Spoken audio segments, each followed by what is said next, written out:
I don't know how prepared Sam really was. He knew what the story was all about. He knew what the theme was about. But he would come to work, usually the last one after we were all there sitting and waiting, and then he'd stall. He might take an hour or two before he actually called the actors into the set because he was trying to figure out what he was going to do.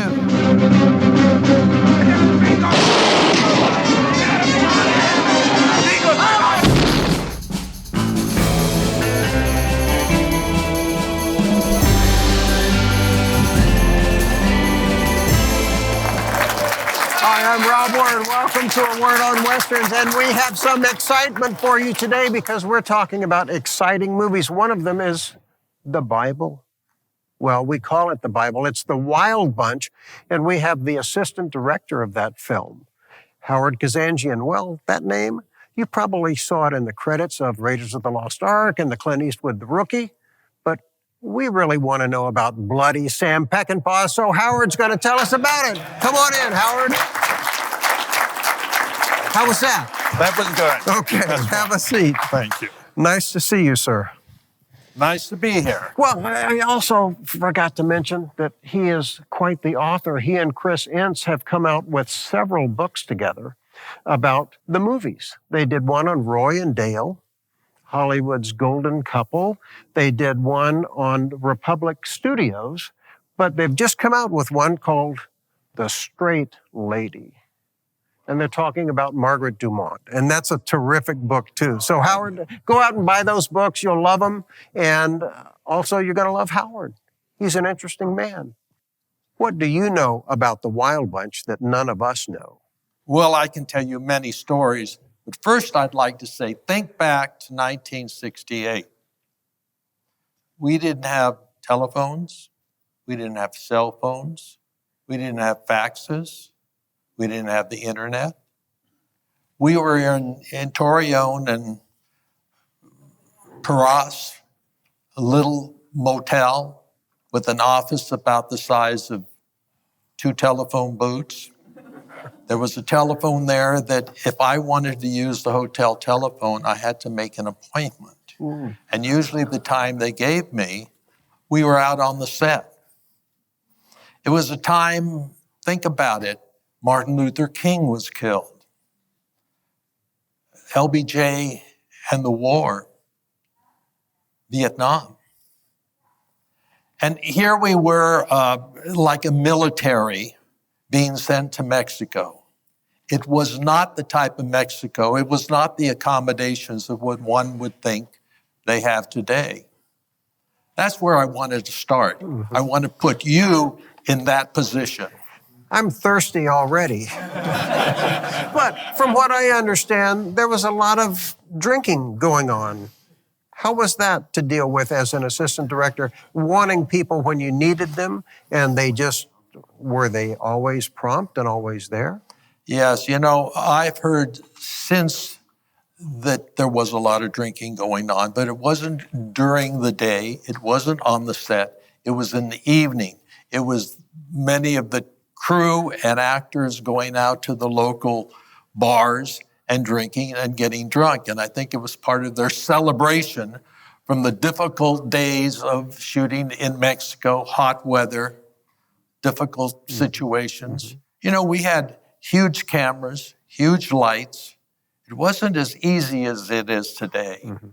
It was challenging. Sam's last movie, the one prior to that, well, he'd been fired from Cincinnati Kid because he was shooting, according to Marty Ransohoff, a black and white porno movie, and he says, get rid of this guy. And Major Dundee had been not successful.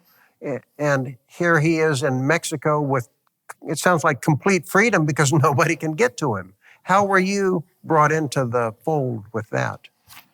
Well, first, I think that he was under a lot of pressure because of his previous films, and he was in Mexico where he had a great deal of freedom. He had a very supportive producer, Phil Feldman, and he had a new administration back at Warner Brothers. The Kinney administration had bought Warner Brothers.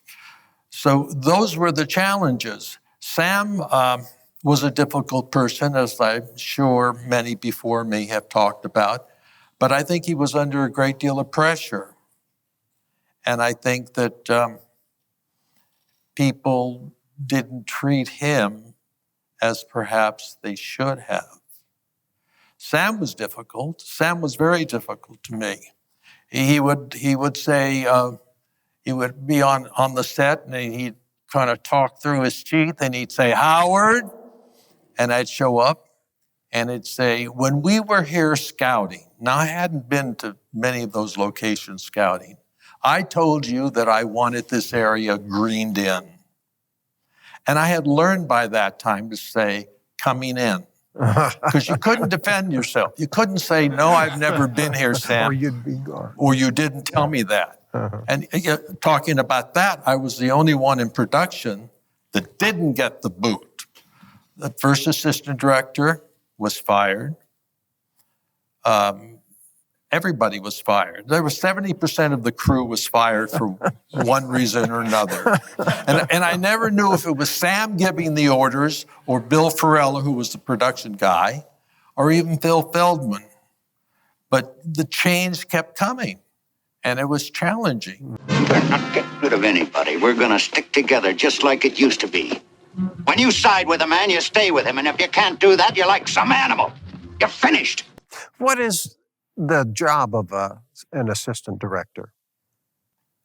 There's a first assistant director and a second assistant director, and their primarily job is to set the background, work with the director. The director says he wants such and such.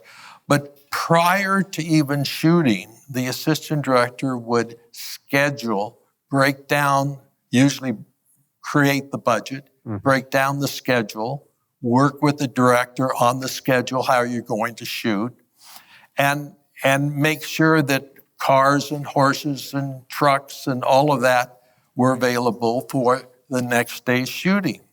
And that's, the assistant director would create the call sheet that would go out to all the crew members. And then they'd create the production report at the end of the day. But they worked with, and there was tons of paperwork, but they'd work with the actors. They'd make sure the actors were made up at 6 a.m. in the morning. They would make sure that they had transportation to the set. Assistant director is really, in a way, a gopher. But there's a great deal of responsibility to what they do. It's a great, great job, and I'm glad I did it for many years. Well, that film is a classic, and for you to have not just lived through that, but to have not been fired is, you should have gold medals. And because of the way Sam worked. And let's take, for instance, the train robbery sequence. I heard that was almost improvised. It was set up in advance, but he would make split-second changes in it to make it work, and it's such an effective sequence. The Army rode the railroad now.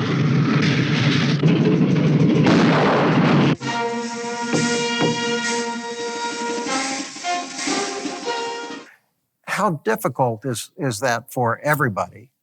It's difficult if you're not prepared. Now, we always have a script to go by. We know what we're going to shoot that day. And oftentimes, Sam would send information to us that day or even the day or 2 days before and say, these are the changes or these are the shots that I want to get. And, because of 1968, sometimes the changes were typed on onion skin. We'd get something that's been mimeographed. If our audience even knows what a mimeograph machine is. This audience would. Most of the changes in advance came from the studio on blue or pink pages. But you have to be prepared for Sam to make those changes. Sam did make changes, but I've worked with other directors that made more challenging changes, where suddenly they wanted something that wasn't available. Sam was pretty good with that. And as difficult as Sam was, I will say that when the picture was over and he returned months later back to the studio, he came up and he gave me a hug. He was a different guy. Mm-hmm. And we've heard that same type of story about Henry Hathaway and other tough directors, Mm-hmm. Wow. Otto Preminger and whatnot. What do you think was the cause of Sam's downfall later? I mean, he made wonderful films that have elements, but the consistency that he was able to accomplish in The Wild Bunch, it's a masterpiece. And everything about it works, and the performances by everybody down to the smallest part. It's all very strong. It holds together. Lou Lombardo, I think, was the editor, did a wonderful job weaving the new look that we got for a Western. We had never seen anything like that before. No, we hadn't. Sam used a couple of cameras all the time. He'd shoot a scene and then oftentimes reshoot it slightly different or from a different angle. Many directors will do. He had a great script to begin with. His downfall, I don't know. Tired, drugs, alcohol. I don't know the answer to that. When you were working on the film and you saw so many people coming and going, did you have any inclination at all that it was going to end up being what it became, which is a classic? Yes, well, look at the talent you had. William Holden and Borgnine and Robert Ryan and Strother Martin and LQ and on and on and on. There was talent there. There was talent there even if the director didn't have to talk to them. But the director did talk to them. So you had, even though the crew kept coming and going, you had a great crew here. You had a great cameraman, Lucian Ballard. Mm-hmm. He had a great crew around him. Mm-hmm. He was there. He knew how to shoot Westerns.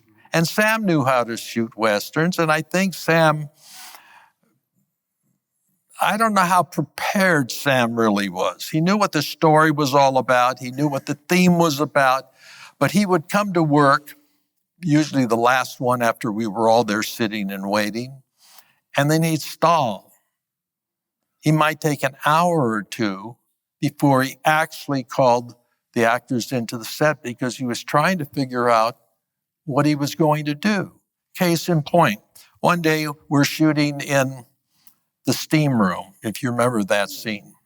And he came to me and he said, go get Eddie Carrera, the art director. And I got in a car and I drove out. It must have been 20 miles where Eddie was working on another set.